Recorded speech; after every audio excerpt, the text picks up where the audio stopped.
Hello, and welcome to Sunrise Gratitude Summit, a video series for better mornings. I'm Emily Silva, and I'll be your host today. But really, though, I'm actually Emily's husband, Nate, and I get the distinct pleasure of interviewing her for the last interview, the surprise interview, the extra special bonus for the Sunrise Gratitude Summit.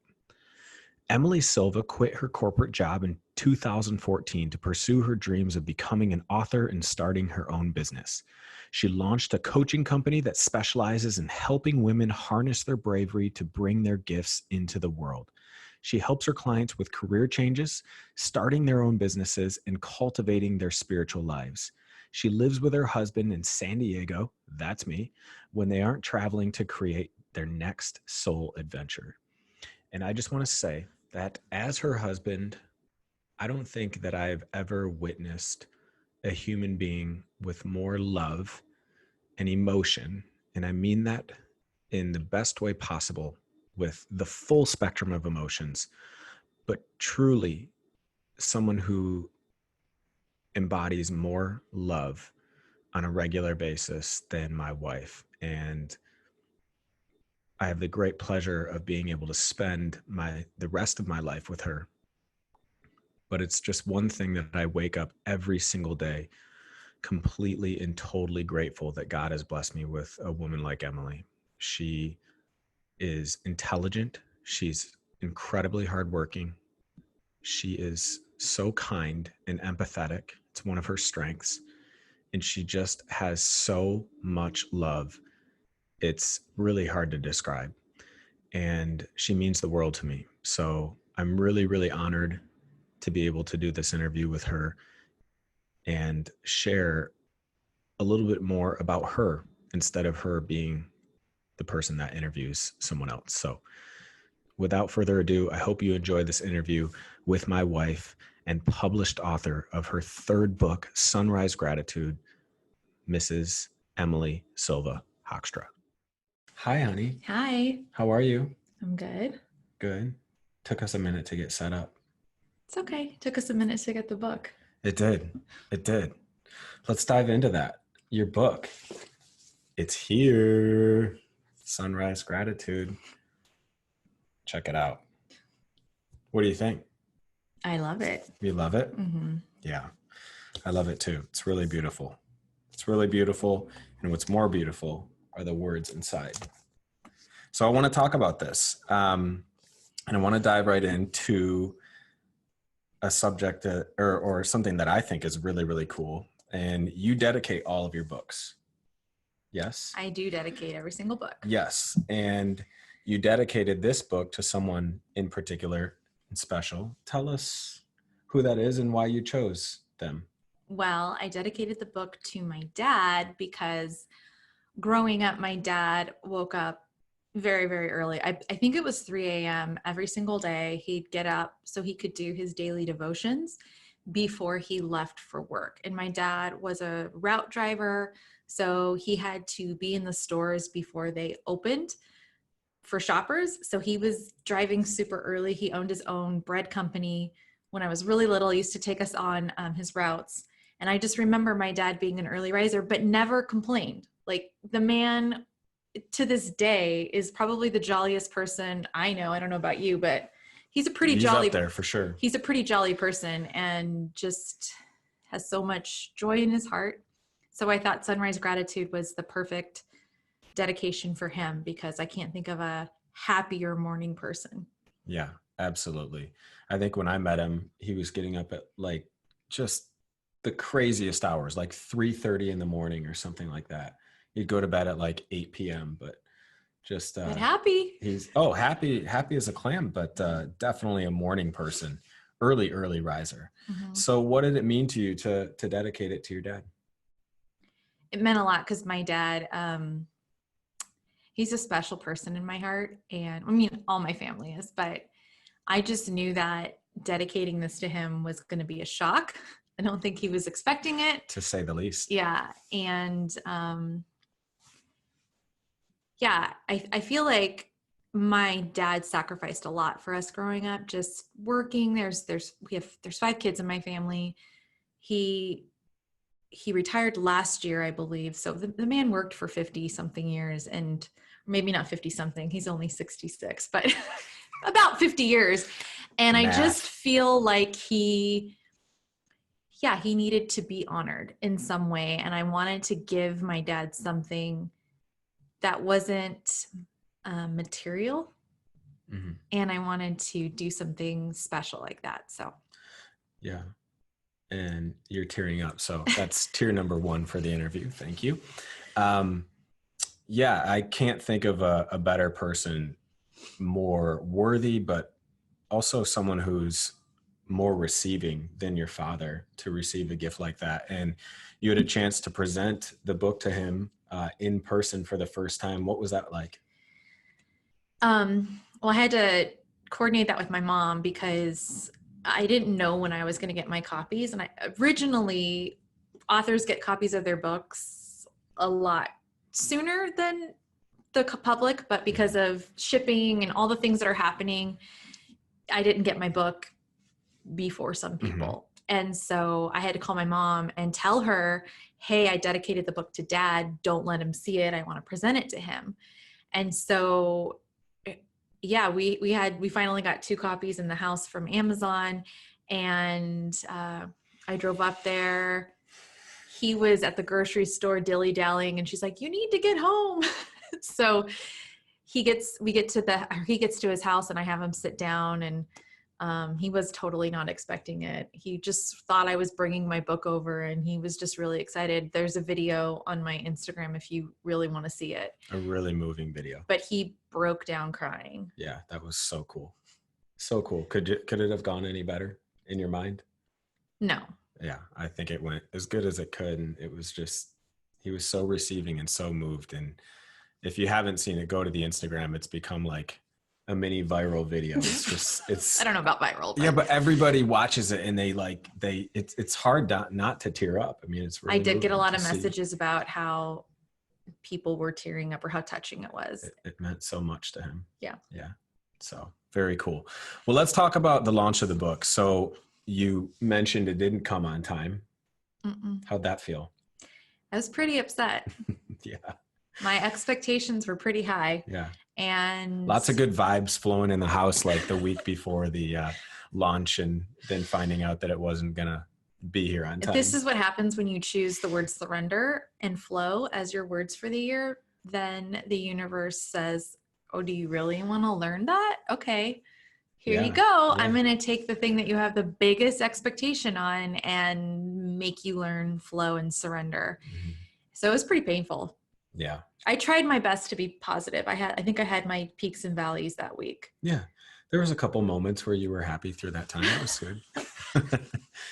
So what can you tell us about surrender? Do you feel like you've learned it? Are you still learning it? I don't think I'm ever going to be able to say that I've learned surrender. Yeah. I think I'm better at surrender. Mm-hmm. I think I'm getting better at flow.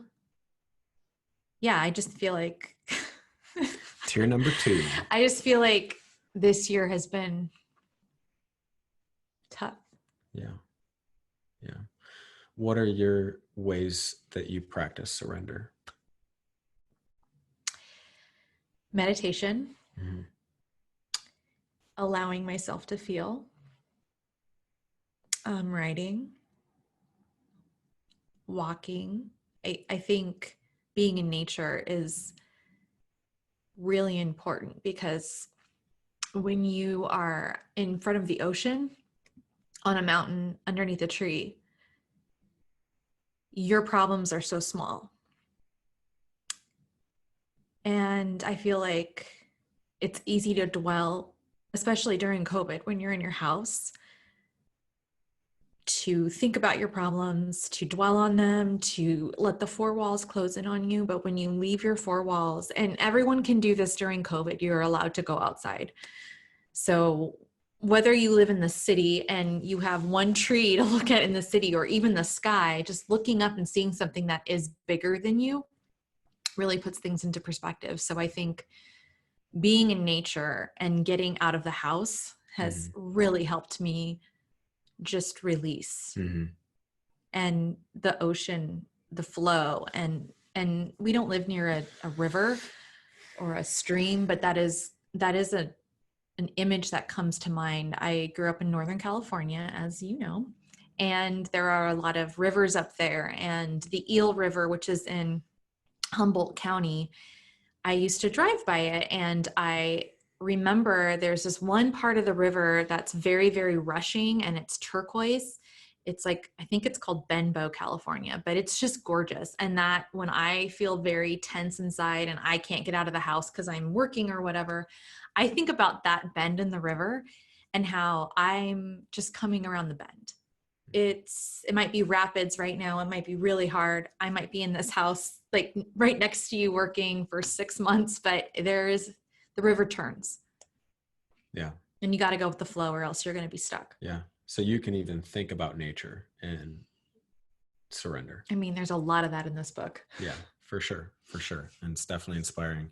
Yeah. I mean, I agree with you though, because we took your birthday trip to Vail and had a chance to go on a, 4 or 5 hour hike, something like that. Yeah, it was 10 miles. So however long that took us. It took us a while. It was a big hike, but you hear get out in nature more often, but it wasn't until we took that 5 hours just in the mountains, in the trees, hearing the wind, walking through the parts of the forest where there's just dead silence, or just listening to the squirrel, kind of like move across the ground or whatever it might be.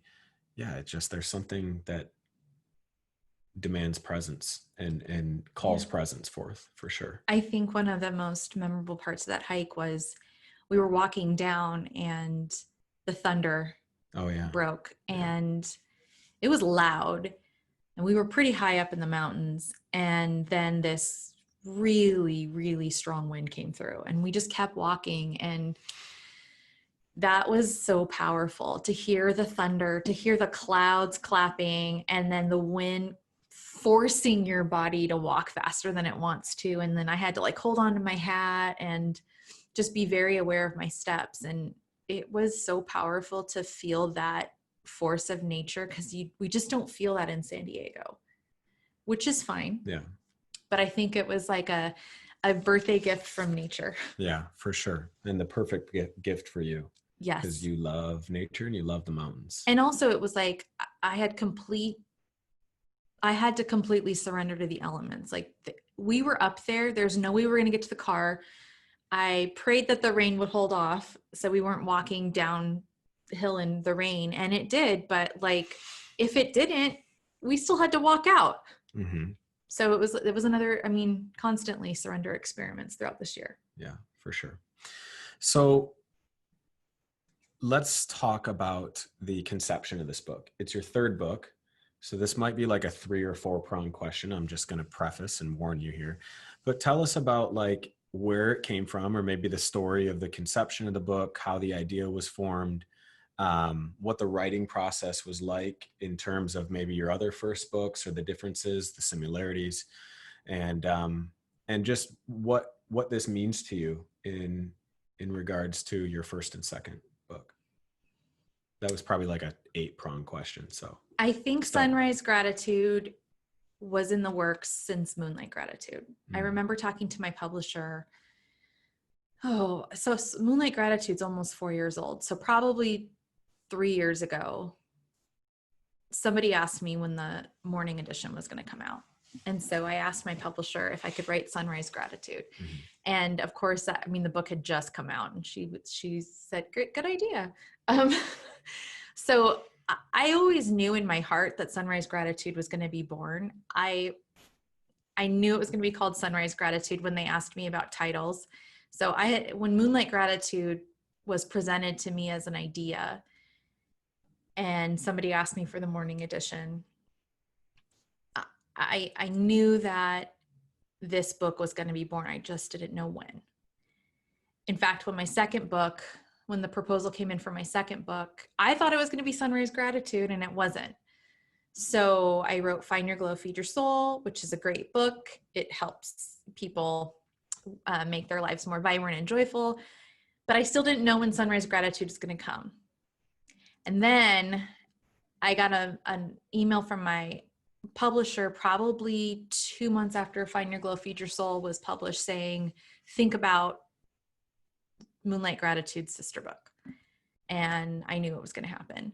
I couldn't say anything about it yet, but I knew it was going to happen. And we were in Florence last year. I knew that the contract was coming through eventually, but we were officially traveling Europe last year for like 10 weeks, and we were in Florence. I got the contract via email, and Pretty cool place to get a yeah, book contract. yeah, we had to find a printer. So we went down into the town and somehow got it printed. And you told me that you can download an app to scan paper. I thought I was getting the fax from Italy. I'm not very techie. I'm techier than I was a couple of years ago, but Nate's like, we can just scan the document. We had to scour town for basically the equivalent of a FedEx, so we could print out a paper copy of the contract so you could sign it and then take a picture. Because there wasn't DocuSign on the contract. So anyway, the book, I get the contract in July last year, and the conception was I started writing it underneath an olive tree in our backyard at the cottage we rented. And every single day I would go out there to be in the sun. And I just remember looking over, and there was a vine growing on the trunk of the tree. And that was the first meditation I wrote for Sunrise Gratitude. I also had to learn how to become a morning person, because I like mornings now, but I didn't love mornings before. You were the early riser. So you wouldn't have considered yourself a morning person prior to the book? I feel like I definitely had more creativity at night. Before you and I lived together, I would burn the midnight oil writing. I loved writing in the middle of the night. Like, it just ideas came to me. But then as I was writing Sunrise Gratitude, my writing routine became morning time, because I wanted to know what it felt like to feel the sunrise. And I had seen sunrises before, but it wasn't a practice of mine. I wanted to think about what is happening in nature early in the morning, what happens in the morning, because nighttime I had down. So like, what are the themes that people experience in the morning? And that is how I had my inspiration for the 365 passages in the book. So I really wanted to help the reader activate their day, and instead of calming their minds, but like really get them thinking about what is something I can do to make this day great. Awesome. Do you think you can go from being a night person to a morning person? Well, I know you can, because I did. So you consider yourself a morning person? Oh yeah. Yeah.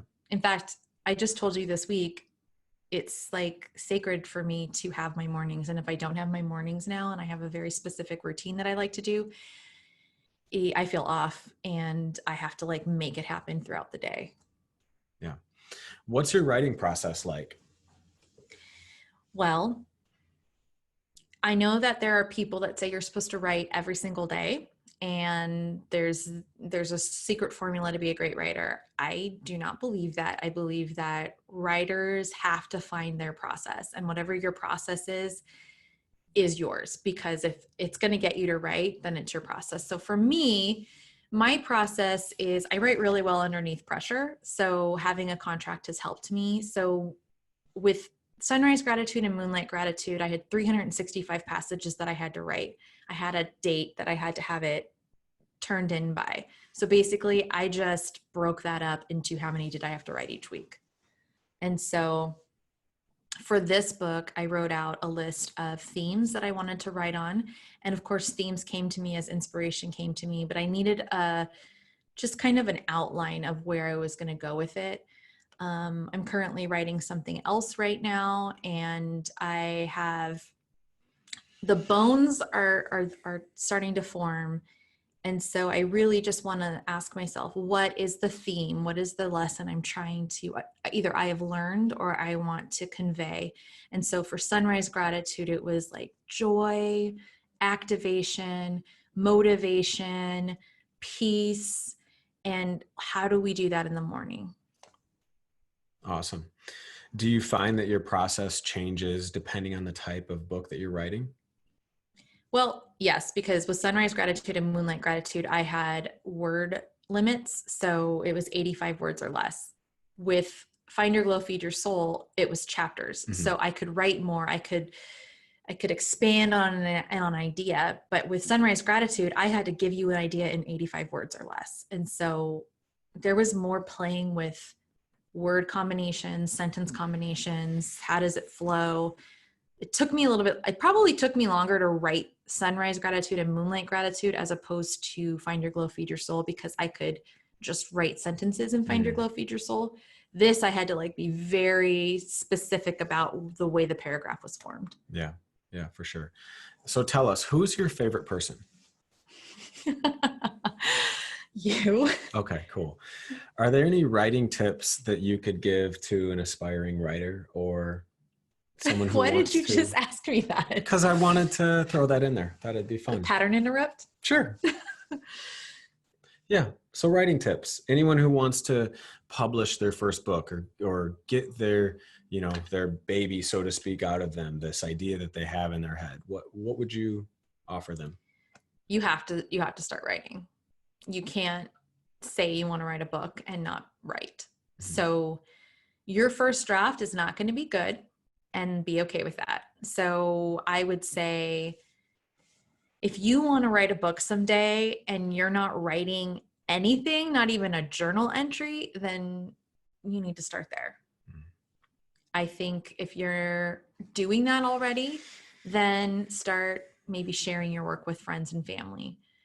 You have to get used to sharing the work, because I know that's one of the things that's the scariest as a writer. Like, you have this thing inside of you that's been begging to come out into the world, and it's so scary to put it out there because there is going to be rejection and someone's going to say something mean, and you have to be resilient because you're not writing for every single person. You are writing for the person that's meant to read your writing. And I don't even know who my readers are. I know who some of them are, but I'm not writing to hear from every single reader. I'm writing with the hopes that it touches somebody's soul in a way that helps them. And I don't need to know about that. So if you're right, if you want to be a writer, if you want to be an author, you have to get used to sharing your work. Yeah. Put it out there. You can't get discovered if no one knows about it, right? Yeah. Don't hide your talent. Yeah, for sure. So ever since I've known you, you've always been so passionate about writing. It seems like every day your dream is just to write. That's what you want to do. That's who you want to be. Where did that begin? And why does writing mean so much to you?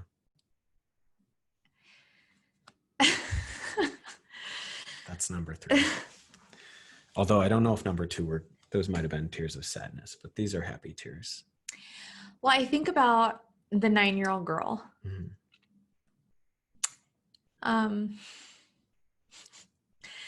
So I was very introverted as a child. I still am as an adult. But as a little girl, my comfort was words. And I loved books. I loved my journals. I loved my stories, and I loved the library. And I wanted to see my book with my name on it on a library shelf. I wanted kids and people to be able to check out my books and receive joy like I did from books. And I think of this 9-year-old girl who just, with big glasses, big rabbit teeth. We should get some pictures out. A bad haircut, just dreaming. Like, I dreamed 31 years now. I've been dreaming of, I became an author when I was 36. So officially.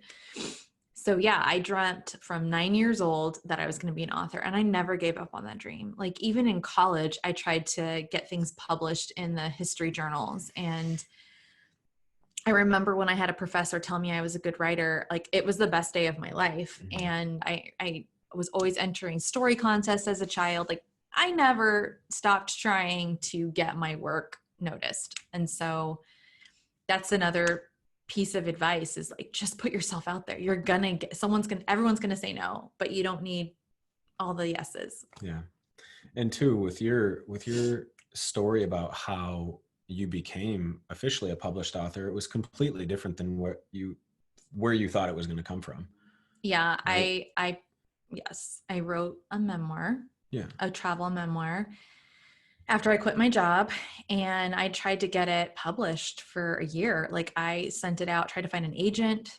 Hmm. Somebody asked me for my first several chapters, and so I sent off this half manuscript thinking, okay, this is it. Like somebody asked to see my writing, and then I heard back 6 weeks later that it wasn't the right time to publish it. So I was devastated. So I stopped trying to get published, and I was writing on my blog religiously because I still didn't really have that many clients. I had just started coaching, but there was something inside of me that needed to Hmm. come out. And I mean, many people know this story, but a publisher was saw me on Instagram where I had like 100 followers, then went to my website, read my blog, and then sent me an email. And it was a dream come true. But I do believe that the universe matches your energy. And I think the energy from the previous years of I was just trying to put myself out there, it was finally delivered. Hmm.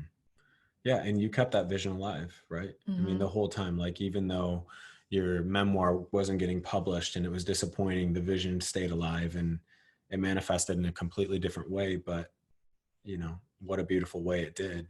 I mean, on And our first date, you asked me how my day was, and I yeah, was like, I think I got my first book deal. yeah, you're welcome. That was me. I'm just kidding. Um, so what inspires you, or what, maybe are there some authors or anything that like inspired this dream? I guess that's, you could answer that either way, whichever way you want to, but Yeah, good writing inspires me. When I read books, there are things that like sentences or sentence structures that I will read over and over and underline, and I'll feel it deeply. So I definitely have favorite authors. Ernest Hemingway is my favorite author. I love how he can say so much in 5 words. hmm. And I think that's genius. I know a lot of people don't like Ernest Hemingway, but I consider myself a minimalist when it comes to writing and using words, because I think that it's up to the reader to interpret what's supposed to be said, because you're just a vessel. So I love Ernest Hemingway. Shauna Niequist is another author that I find her sentence structure is just beautiful, and I'm always underlining her words. Brene Brown's really great with words. I just read this book called The Vanishing Half by Britt Bennett, and there were sentences in there that I was just like blown away by. So good word usage is amazing. I love wordsmiths. And then nature. You know me, I love being in the mountains and trees, John Denver music. I the love I love a lot of instrumental music. the moon, The moon, whales, whales, waterfalls. anything ocean life. Yeah. Although I don't want to be underwater. Yeah. Yeah. I don't think I've ever met anyone that reads more than you. Do you know anyone that reads more than you do? Yeah, it seems like you have a book in your hand, Well, more often than you don't. maybe your brother. Yeah, I was going to say that, but I don't think so. I think having lived part of my life with my brother and then part with you, I think you got to I be, do read a lot. you do read a lot. It's awesome. And it's good to know that you read a lot, because good writers should read a lot. Yes. Back to Shauna Niequist, I saw her speak, and she said a good writer reads voraciously. And I do believe that, because you learn new words, you learn new syntax, you just expand your mind when you read. And it's just, there's something different than watching TV. Mm-hmm. Like the year that I chose to read all the Harry Potter and suspend my disbelief. Yeah. And I think it made me a better writer. You read like all the Harry Potter books in like a month. Mm-hmm. Maybe more than that, but it was very quickly. So what's on the horizon for Emily? What's next? Can we get a sneak peek? Anything you're working on, or are you figuring that out? What do you see coming up for? Well, I do think that Souls Adventures is going to take a shift to probably something different. I don't know. I'm working on it. I'm starting my From Writer to Author program tonight with aspiring authors to help them get published, it's to help them learn what you need to know to get published, and also just hone in on their writing craft and writing something else. But I'm not going to talk about that yet. All right. There's a little hook there. Anything else you want to say? I think it's really sweet of you that you had this idea, I didn't even think about being interviewed, but Mhm. that's very kind of you to interview me. And yeah, I really appreciate all the kind words that I've been hearing and receiving from people on Sunrise Gratitude. I think I'll read today's. Oh yeah, that's a good idea. Let's read today's. Or should I read this one, because this was a lesson I needed to You learn. read whichever one you want to. So I'll tell this story. So last week I had been waiting for a copy of my book of Sunrise Gratitude, and my publisher was like, "We sent it." They didn't know where it was. You know, nobody knows where anything is when it comes to the mail these days. So fine. But I had a really rough day, and I was expecting the book on the 14th of September. It did not arrive. It did not go well in my heart and soul. And so I get the book on September 15th. And I open up Sunrise Gratitude to read September 14th, and I definitely needed my words on September 14th. Just a reminder that even though you have learned the lesson, you can always learn it again. So The doctor needed to take her own medicine, huh? so September 14th from Sunrise Gratitude. Waiting for something can be difficult, especially when it's something you desperately want. Sometimes our timing isn't what the universe has in store, and we are called to be patient. While waiting, we have a choice to feel hopeful or hopeless. Not getting what we want when we want it can be divine timing. We don't know what the future holds. Trust that everything is happening with perfect timing, and surrender the need to know when. The answers will be revealed in due time. Crazy. Little did I know when I wrote that surrender was going to be such a huge theme in my life. And I think most people's this year. I think everybody can learn surrender. Yeah, especially at this time, for sure. Well, this was fun. Thank you. Did you have fun? Oh, it's so fun, honey. I love talking to you. Good. I love you. I love you too. Thanks for watching. Thank you. Bye.